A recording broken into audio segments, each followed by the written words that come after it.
Tonight on CTV News at 6.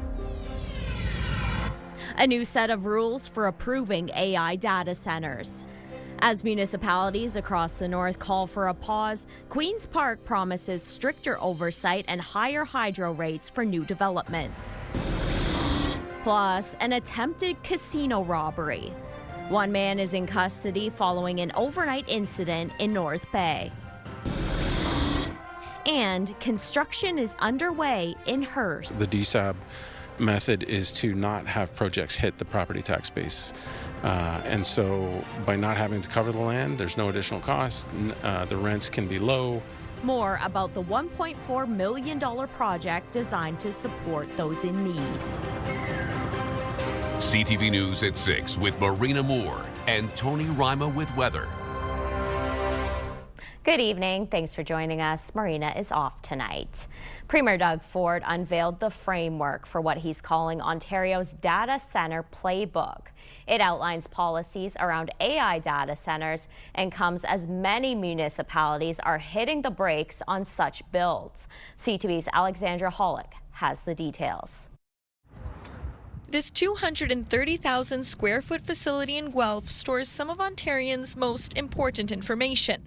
From driver's licenses to health cards to time served in the province's prison system, the data lives here, and the provincial government plans to keep it that way. We want to have sovereign data. We don't want to rely on President Trump getting his paws all over it. With the sound of computer servers whirring in the background, Premier Doug Ford unveiled his government's data center playbook Thursday.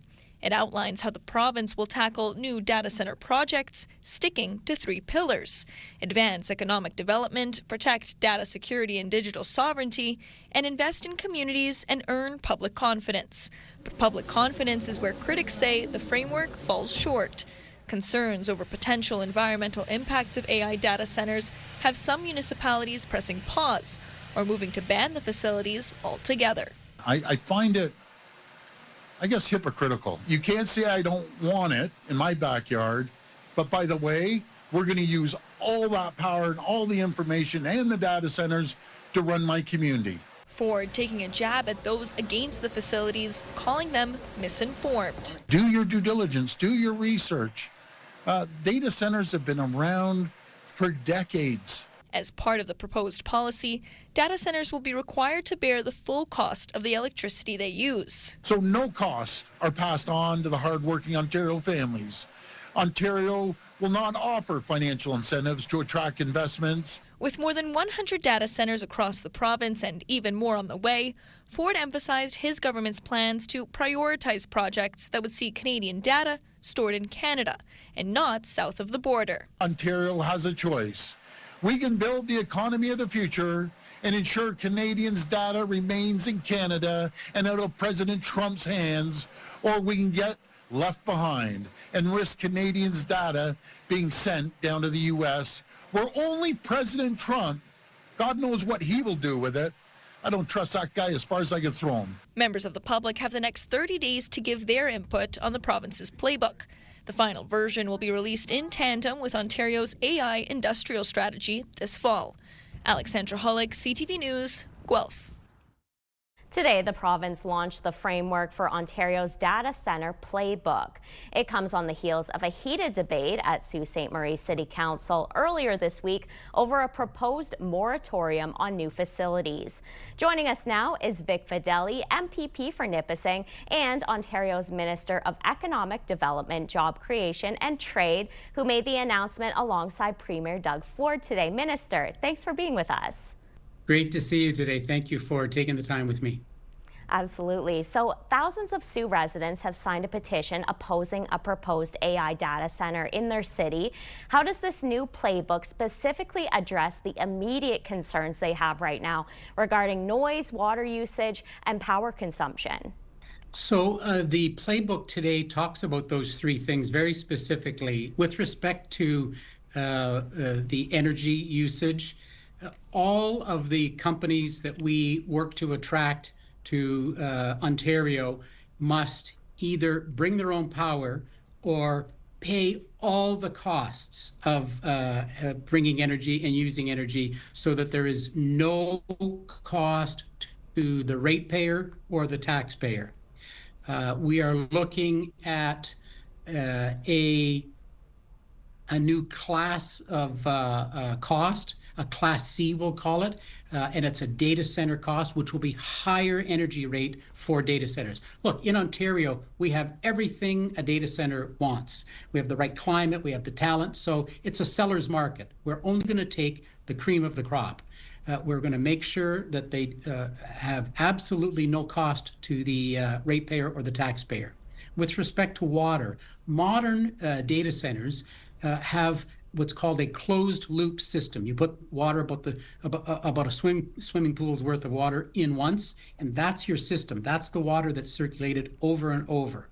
And some, in fact, very modern data centers don't use water at all. So part of this playbook that we have is to build public confidence. We want them to know that when it comes to the environment, including noise, we have very severe restrictions in Ontario that we both monitor, put in place and then monitor. They're already in place in Ontario, so they can't break any of our environmental laws. But I think the answer on the energy and the water are very different than what they've heard in the past. And as you mentioned, the province is promising higher electricity rates for large data centers, but power grids across the north are already under strain. How can you guarantee that families in the Northeast won't end up seeing their own hydro bills go up as a result? Well, there will be no hydro increases because of data centers. The power that the data centers use is billed to them at a higher rate and only to them. We won't put a data center in a place that doesn't have enough power for it. So that's the whole idea. Last year we passed a piece of legislation that restricts a community from allowing a data center in the community. Only the province has the right to grant them the electricity. And let's talk about jobs because, you know, while data centers bring temporary construction work, they offer relatively few permanent jobs. What guarantee is there that the North will see lasting, high-paying jobs? Think of it as building a railroad, because that structure is our data pipeline and data centers.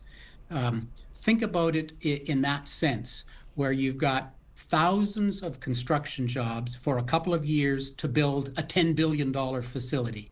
And then over the course of the next years, there will be compute power. That kind of data centers we want are the ones that will hire engineers. So there's a couple that have opened in the Toronto area recently.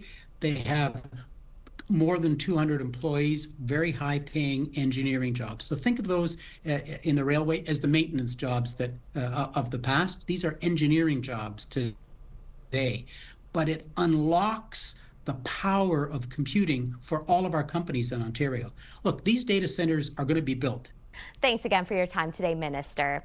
That was Vic Fideli, Nipissing MPP and Ontario's Minister of Economic Development, Job Creation and Trade. It's time now for our first check on weather, and we've been seeing what I like to call Goldilocks type of weather over the last few days. It's not too cold, it's not too hot, it's just right, but will that continue? For that answer, let's bring in CTV's Tony Rima. Tony. Thanks for that, Amanda. Well, it depends upon where you live. On our forecast radar, lots of clouds, and then it's sunny in some communities. As we hit the clicker, you can expect a little bit of everything. Sun, cloud, some shower activity, and it's going to be unsettled to say the least, but we start to get some beautiful clearing in through tomorrow, and the temperatures are going to be, well, a little bit above normal. Should be 23, 24 degrees normally this time of year. I'll tell you more a little later in our show. Amanda.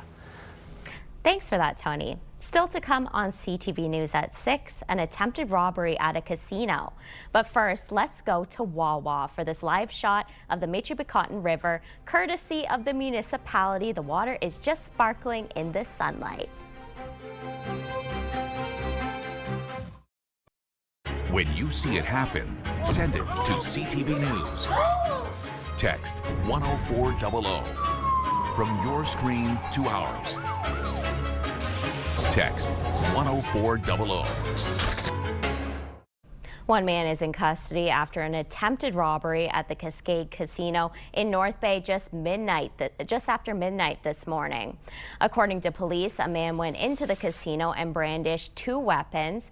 He is said to have struck one of the casino employees and damaged a slot machine and a computer before demanding cash. The employee complied and the man tried to leave but was confronted by police, who say he ran back inside and smashed a window to try and evade police.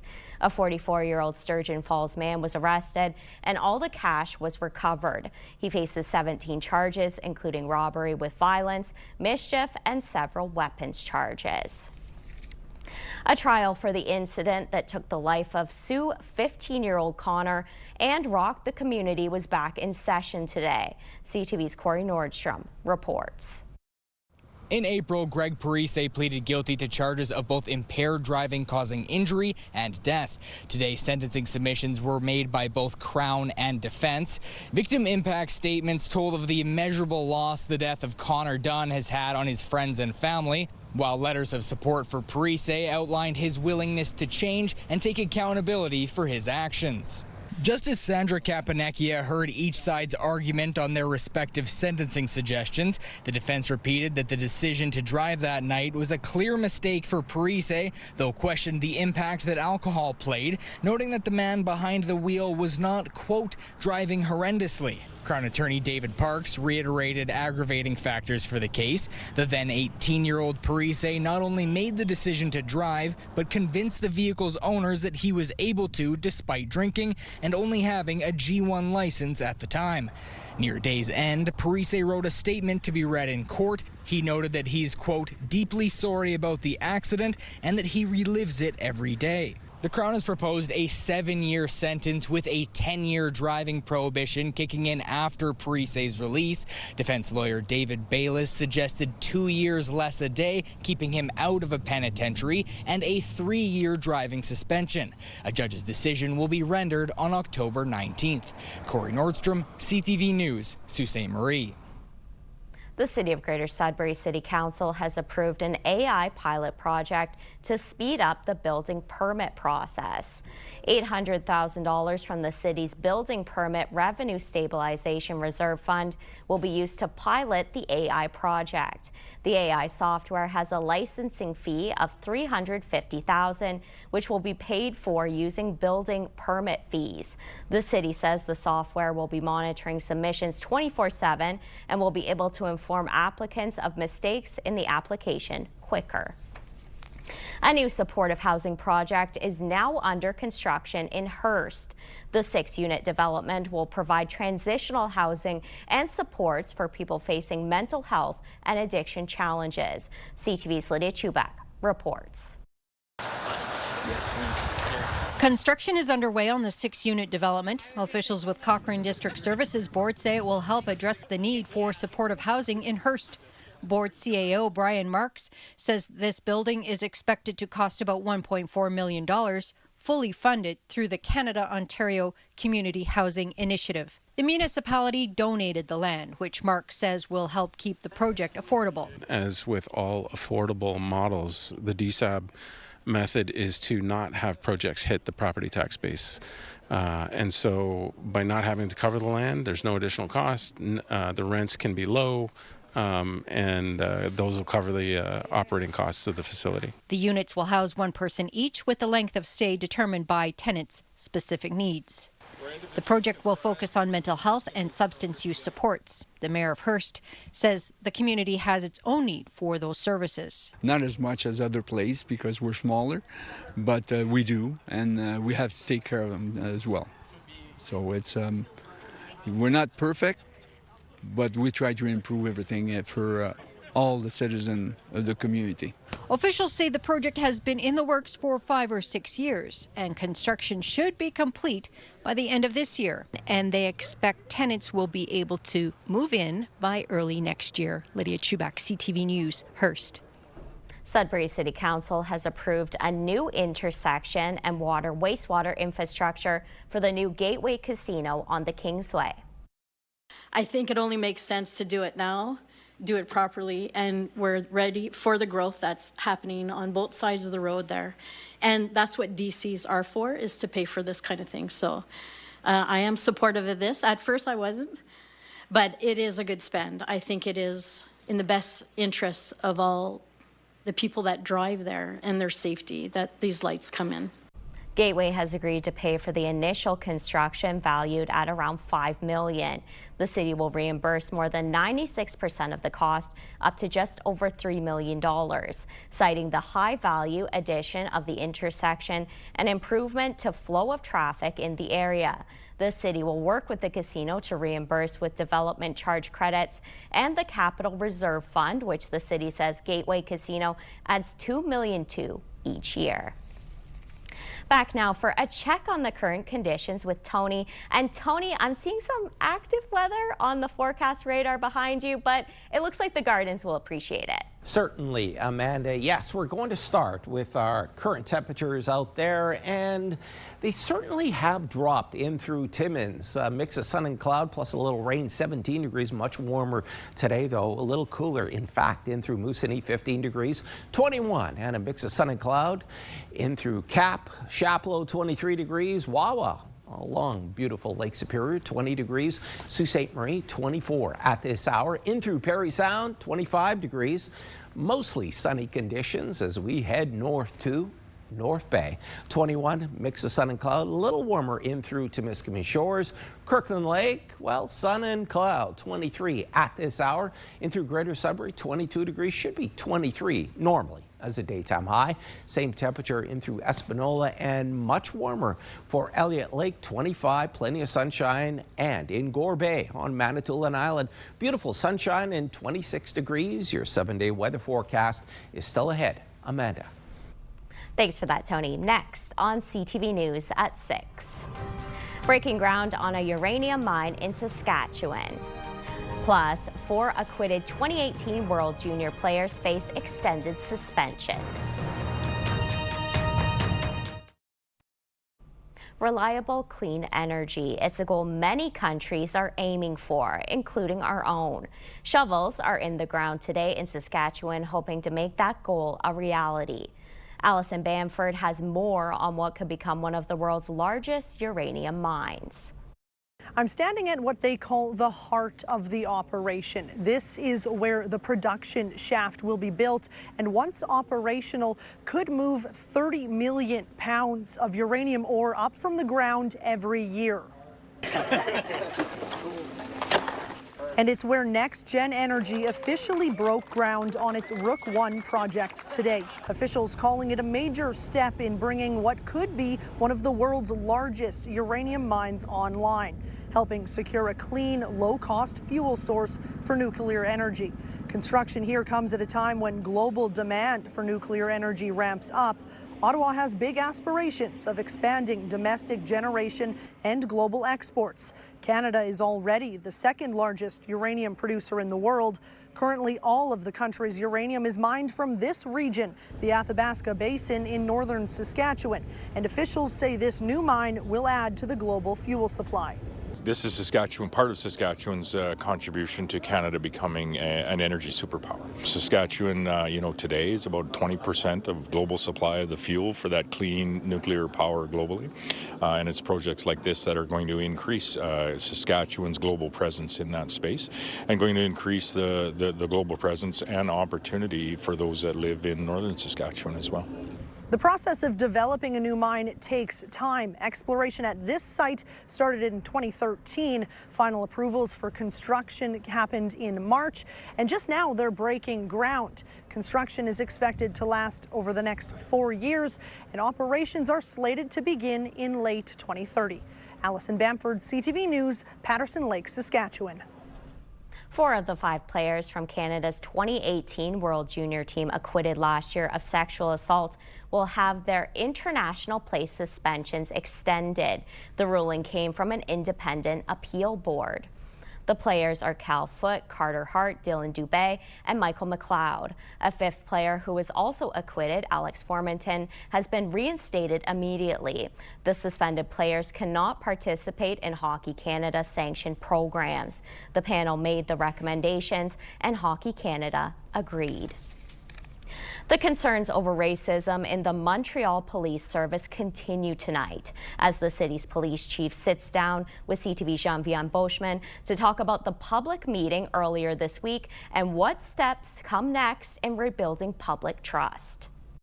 Montreal Police Chief Eddie Daguerre is shaping a plan to change the culture within his ranks. His timeline, 7 to 10 years.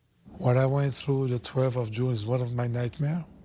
Discovering that kind of behavior, pure racism behavior of my cops.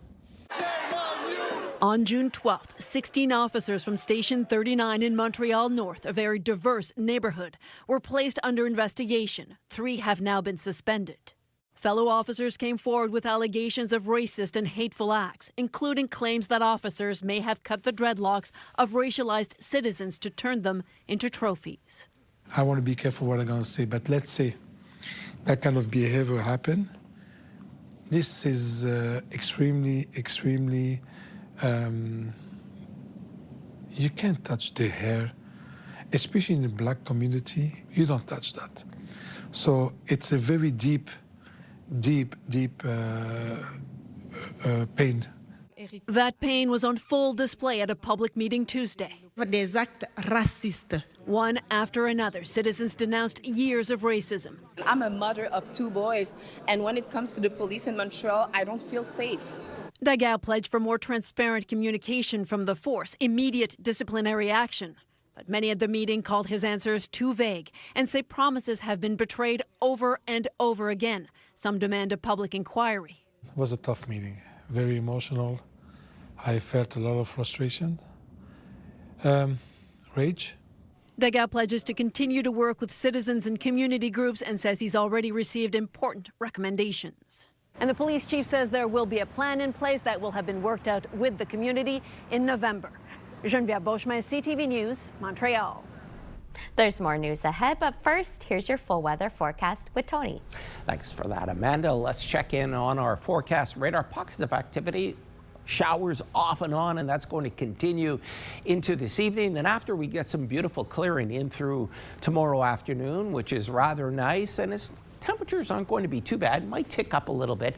Then after, we're getting more clearing skies, except for Saturday. We're watching a system as it encroaches into the northeast. Right now, we're being influenced by high pressure and also a trough, but that trough is going to make its way out of the broadcast region. As a result, we're going to get some clearing skies, and then after that, we'll have sun, cloud, showers, and possible thunderstorms depending upon where you live. As we take a look now at our overnight conditions, 11 degrees, a chance of showers in through Sudbury. Sault Ste. Marie, just a few clouds coming in at 12. 9 degrees in through Timmins, single digits overnight. Timiskaming Shores and North Bay, a little bit unsettled, but still 11 and 12 degrees. Moosonee, 8 degrees and a chance of showers. Cap, Hurst, also rain, and it's going to be kind of raining off and on overnight in through Wawa. Gore Bay, just a few clouds, and Parry Sound, some showers, and 15 degrees. Okay, let's take a look at your 7-day weather forecast, starting with Sudbury, Nickel Belt. Sun, cloud, and a chance of rain tomorrow, spot on temperature-wise. The temperature, though, ticks up on Saturday, Sunday, back to the clouds, precipitation. It's going to be warmer on Monday and Tuesday. We'll see a little bit more sunshine. Wednesday, though, we get dragged back into the precipitation there. 60% chance of rain. Thursday, not all that bad. For Sault Ste. Marie, Algoma, over the next 48 hours, looks pretty nice. 24, 27 on the board. Temperature drops on Sunday, increasing cloud cover, a chance of rain, more precipitation on Monday. Some sunny breaks, though. In through Tuesday, Wednesday, it's going to be unsettled, kind of soggy. Thursday, though, 23 degrees. For Timmins, Cochrane, Kapuskasing, tomorrow, well, there is a chance of rain. Saturday looks beautiful. Sunday, temperature drops, and then we start to see that roller coaster weather, some sun, cloud, rain. Thursday next week, 22 degrees with a mix of sun and cloud. Timiskaming Shores, Kirkland Lake, well, unsettled, but the temperature improves on Saturday, then back into the clouds and the showers. On Monday, a little more sunshine. Tuesday, overcast. Wednesday next week, 60% chance of rain. And finally, your 7-day weather forecast for North Bay, West Nipissing. Tomorrow, sun, cloud, and a chance of some rain. It starts to clear up, though, on Saturday. Beautiful day in store, 26 degrees. Temperature drops on Sunday. Monday, a little more sunshine. Tuesday looks great at this point, 23 degrees when it should be 24 this time of year. In through Wednesday, rain, and Thursday, mostly overcast and 22 degrees. And our picture of the day comes to us from Sherry Minardi in Sault Ste. Marie, and she sent us this pic of a partial solar eclipse. Thanks so much, Sherry. By the way, to send your pictures in to us, click on that QR code or weather.pictures@bellmedia.ca. You're watching CTV News at 6.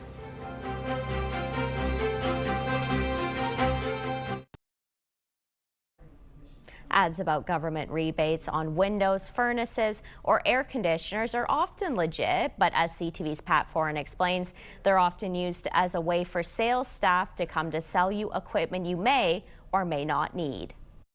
I had sleepless nights over this. Colleen Carter of Curtis says in April she was on Facebook when she saw an ad for a government rebate if you purchased a new furnace. She clicked on the ad and someone contacted her right away. A salesperson told her she was eligible for a rebate of $1,650. When you first saw the ad on Facebook, did you think it was a government rebate? Absolutely. Absolutely. 100%. Carter agreed to have a furnace installed and signed a contract to pay $12,000 for it over the next 20 years. She became concerned when she noticed the rebate check was from the HVAC company and not the government. She was given an extra $250 for referring a neighbor. I'm going to be 94 by the time the contract's over, which makes no sense. Carter signed the contract with JP Home Comfort. CTV News emailed and phoned the company, but our messages were not returned. Carter found out her agreement had been taken over by Finance It. A spokesperson told CTV News, Finance It is not involved in setting the price a customer agrees to pay for a product or service or administering any government grant, rebate, or incentive programs. Customers have the ability to pay off their Finance It loan in full with no fees at any time. Carter feels she was misled and wants out of the deal. I would like to not have this loan payment for the rest of my days, and I would like to buy out whatever it would be, but not the amount that they're expecting. When CTV News reached out to JP Home Comfort and Finance It again, both companies worked with Carter to let her out of the contract. She returned the rebate and was allowed to purchase the furnace for $4,700, which she did, and that was great news for her. I am so happy I called CTV. I appreciate your help and thank you so much. Pat Foran, CTV News. A passenger from Winnipeg who was 7 months pregnant while on vacation in Jamaica never imagined she would be giving birth in Florida. She got caught up in the WestJet strike, causing a costly diversion. Here's CTV's Alex Carpa.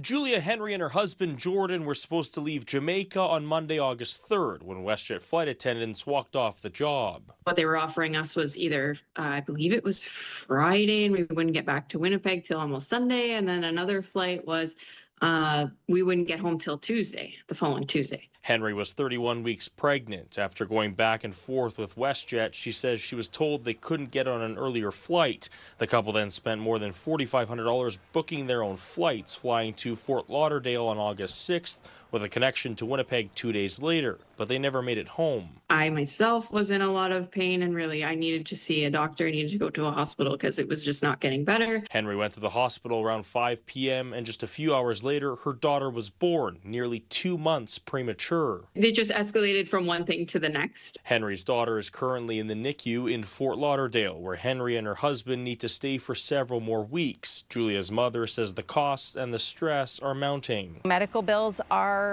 piling up, and it's not just the medical bills. There's bills for everything. There's accommodation, there's transportation, there's the rental car, there's food. She believes the family might not be in this situation if WestJet got them home sooner. WestJet has not responded to CTV News' request for comment on the allegations. What we see here is WestJet flagrantly disregarding the law, misleading the passengers about those flights not being available.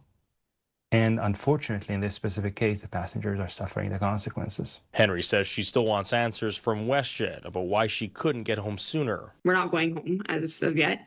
And yeah, it's caused a lot of stress. Alex Carpa, CTV News, Winnipeg. New data highlights how deadly e-scooters and e-bikes can be for children. The Canadian Pediatric Surveillance Program says 10 children died while using the devices last year, including 6 in Ontario. 12 more kids were admitted to intensive care units, while 26 were treated in hospital for more than 2 days. The data was released in an annual report emphasizing the need for better policy coordination and public education. Public health for the Sudbury and Manitoulin district is seeing an increase in overdoses and unexpected reactions from illicit drugs. The health unit says the cause of the increase is unknown. In the past, these increases have been an indication of a tainted drug supply. The health unit recommends testing drugs before use, only take a small dose, and have naloxone readily available. Algoma Public Health has issued a swimming advisory for 2 public beaches in Elliott Lake. Spruce Beach and Spine Beach have higher than normal bacteria levels. The health unit is advising people stay out of the water as high levels of bacteria can cause skin, eye, nose, and throat infections, as well as stomach illness if water is swallowed. Public Health says if you do end up in the water, towel off immediately and shower as soon as possible. The advisory was issued yesterday. With recent stats showing a sharp increase in overnight calls for help to Kids Help Phone, an Ontario couple is doing its part to help raise awareness and money. CTV's Pauline Chan reports. A rousing welcome from Kids Help Phone staff in Toronto as Rich and Pam Eram ride up to their University Avenue offices. The Burlington couple began their fundraising ride in Vancouver, making a 7,700-kilometer trek across the country. Pam's connection to the 24/7 youth mental health service began during the pandemic when she couldn't work as a youth social worker. And I was really missing making that connection and my sense of purpose. So I immediately reached out to Kids Help Phone to become a crisis volunteer. Hi, you've reached Kids Help Phone. Kids Help Phone recently announced it's seeing a 24% jump in overnight calls and texts, with nighttime already being the most common time kids reach out. It also makes us concerned as we move into the back-to-school period, which is often always a busy time for us. Last year was 10% greater than the volumes we had before, so we're experiencing high demand now, but we're also bracing ourselves for more to come. The ERAMs plan to raise $100,000, and they hope to complete their ride in Halifax around Labor Day. The money raised will go towards Kids Help Phone's most urgent needs. Training new staff members, recruiting new crisis responders, the technology that underpins all of that. And so it's good to know we will have this support as we make those plans to respond. Rich recalls one supporter who met them out west and spoke of the need for mental health support. She just wanted a hug and she lost her son. And she said, this is what my son needed. Pam says their message to kids, teens, and young adults is to just reach out. I'm a very, very small part of this. And that's not to mention all the people who are working at youth hubs, community centers, mental health, schools, OPP and RCMP, the list goes on and on and on. So please, if you hear this message, reach out. There's someone who's going to hear. You can see more about their ride at liveagreatstory.ca. Pauline Chan, CTV News. The United Steelworkers Local 6500 donated $65,000 to help advance surgical care at Sudbury's Health Sciences North. The donation comes through USW's Community Project Fund. The group originally planned to gift $50,000, but instead voted to increase the donation. The group recognizes the need for HSN, as many of their members have been exposed to chemicals and other risks throughout their careers. HSN says the funding will support upgrades to surgical care at HSN, including robotic-assisted surgery and a future hybrid operating room. Still ahead on CTV News at 6. Satisfying a sweet tooth for a sweet cause. Details after the break.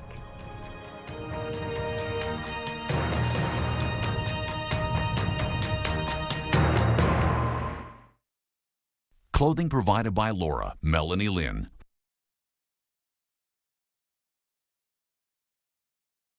A research team has taken to the waters of Georgian Bay to investigate mercury levels. Mercury has been found in many species of fish in the past few years, and this time hopes to find ways to curb that trend. CTV's Jack Morse has the details. Aboard the research vessel Niske, they're serious about water. We're going to weigh it, and then we're going to filter it and test it for mercury. The scientists aboard are on a 5-year mission to learn as much as they can about mercury in the waters of the Great Lakes. Even a small amount of mercury in your system can result in kind of toxic levels of mercury in the fish. A lot of mercury was dumped into the Great Lakes during the Industrial Revolution, and while much less is going into the water these days, what's already there is a problem. You have these beautiful clear waters. You wouldn't really expect any contaminants to be a problem there. Mercury stays around pretty much forever until bacteria transforms it into a form that can be absorbed by plants and animals. Without any way to eliminate the heavy metal, it concentrates as bigger fish eat smaller fish. Top predators, you can't eat them, more than, once a month or something like that. And that's a shame because it's a very healthy fish otherwise. And exactly how the mercury is moving around the water column and the food web is what they're studying. Mercury analysis is very difficult, and it's not a trivial thing to come out here and measure it. They use a pump to pull up water from different levels, straining off samples of plankton, sediment, and water to check for a host of characteristics. They do that at dozens of points all around Georgian Bay to get a full picture of what's going on in the water. If we don't have a good understanding of kind of what's happening in the water itself and with the organisms themselves, then we really don't have any hope of predicting whether or not mercury in the fish is going to go up or down. And while the first step is to stop any more mercury from getting into the water, the goal is much loftier. If we can understand how that mercury moves through the system, then we can potentially stop it and break that cycle. That would be quite amazing. Working to make the waters here as pristine as they look. Jack Morse, CTV News, Parry Sound. North Bay's Thompson Park could be the scene of a well-lit crime scene this weekend.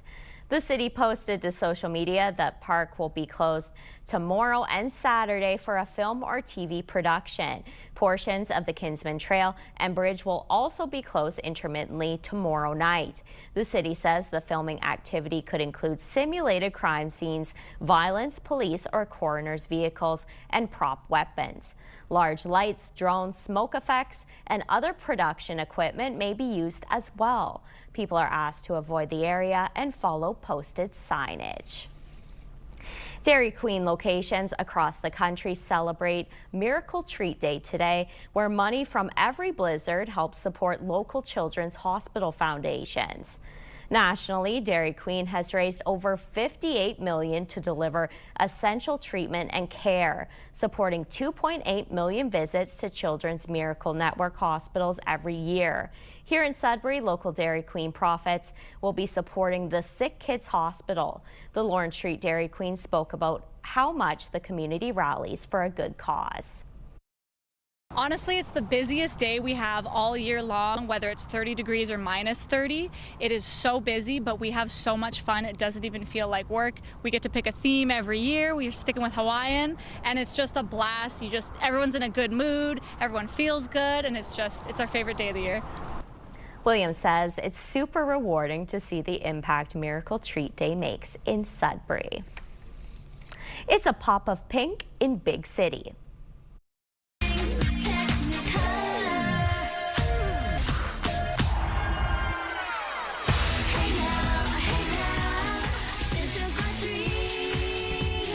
The pop-up Malibu Barbie Cafe will be open until November 1st in Toronto. In addition to the cafe, there is also a roller rink.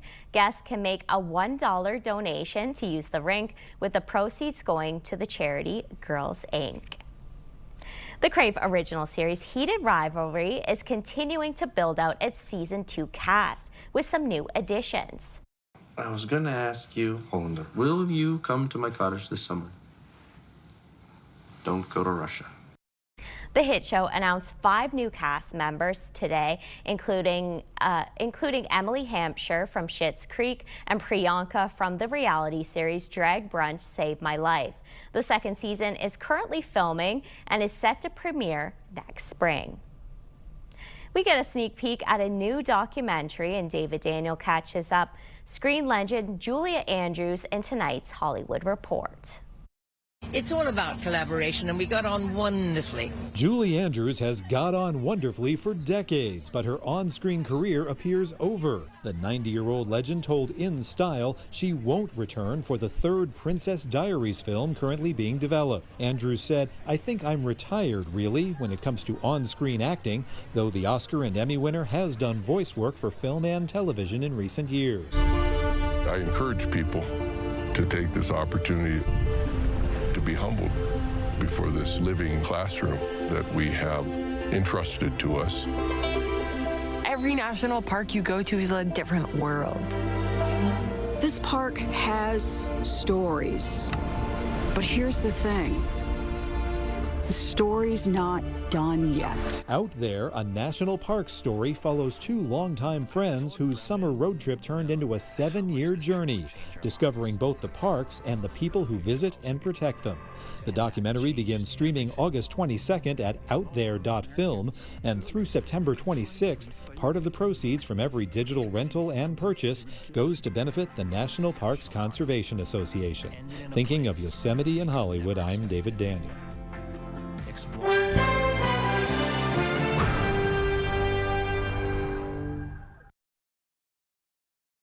A wild ride on Bay Street and Wall Street today, with both the TSX and S&P 500 reaching new highs. BNN Bloomberg's Lindsay Biscaya has more. The Toronto Exchange managed to close at a record high for a 5th straight trading day today. This morning, the TSX reached a new record high and then further topped that to close the day. The fresh records are being driven largely by a domestic jobs boom, soaring crude oil, and investors piling into big banks and gold. Meanwhile, the S&P clocked its own milestone, hitting an intraday high of 7,816 points. That was fueled by cooling U.S. inflation data and a second wave of adrenaline for the AI infrastructure trade. And here are the closing numbers for the day. The Canadian dollar is up to 71.79. West Texas Intermediate finished the day lower at 81.25 a barrel. Western Canadian Select was also down to 65.54, and the TSX closing at that new record high at 36,759 points. Those are your business headlines. I'm Lindsay Biscaya. Here are the current prices for some key commodities we watch. Gold dropped $57.23, closing the day at $43.5146 US an ounce. Silver dipped 89 cents, copper down 4 cents, and nickel slipped 7 cents, ending at $7.54 US a pound. And Tony is back now for our look at Friday weather. Thanks for that, Amanda. Yes, let's check our forecast, starting with Sudbury. Sun, cloud, and 30% chance of rain. A daytime high of 23 in through Timmins. 22 degrees, chance of some shower activity. In through Sault Ste. Marie, 24. Beautiful sunshine for the most part. Should be about 23 this time of year in through the Sault. North Bay, 23 degrees, sun, cloud, and a chance of some rain. Also some shower activity expected in through Parry Sound, 40%, coming in at 25. And finally, your forecast tomorrow for Temiskaming Shores, sun, cloud, and a 30% chance of showers, daytime high of 23. Amanda.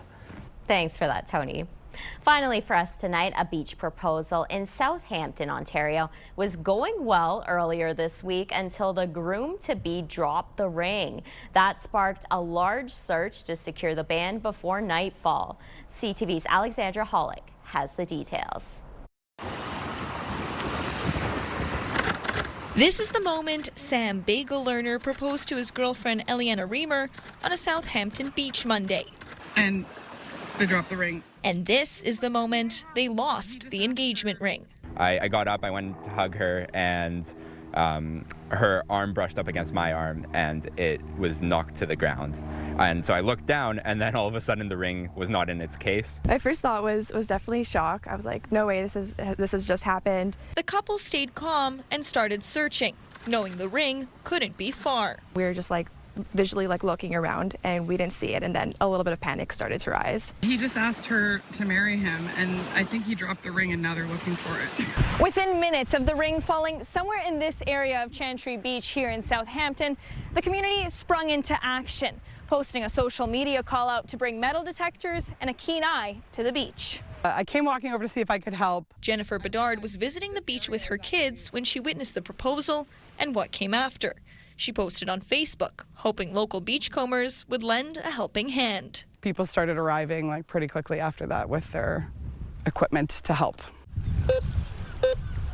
Among them was Saoirse Johnson, a Southampton resident with her brother's decades-old metal detector in tow. So at first I was just kind of sweeping wherever people told me to sweep. I didn't really know what I was doing exactly. More than an hour later, it started getting dark, but the group didn't lose hope, closing in until hearing that sound of relief.